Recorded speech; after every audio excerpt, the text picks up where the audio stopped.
Hi అండి, పెసరట్టు ఎలా చేయాలో చూద్దాం. ముందుగా 2 గ్లాసెస్ పెసర్లను తీసుకుంటున్నాను. 1 గ్లాస్కి పావు గ్లాస్ కంటే కొంచెం ఎక్కువగా బియ్యం తీసుకోవాలి. అంటే 2 గ్లాసెస్కి 1 గ్లాస్ కంటే కొంచెం తక్కువగా రైస్ తీసుకొని నీట్గా కడుక్కొని తీసుకోవాలి. అందులో వాటర్ పోసి మూత పెట్టుకొని ఓవర్ నైట్ నానబెట్టుకోవాలి. లేదంటే 8 అవర్స్ నానితే సరిపోతుంది. ఇలా నానిన తర్వాత మెత్తగా అయిపోతాయి.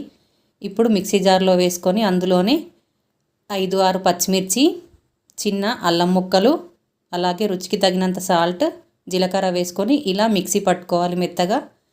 పిండి అనేది ఈ కన్సిస్టెన్సీలో ఉండాలి. పిండి అనేది దోశ పిండిలాగా ఉండకూడదు, ఇంకా తిక్కుగానే ఉండాలి. పల్చగా ఉండడం వల్ల మనకి పెసరట్టు అనేది రాదు.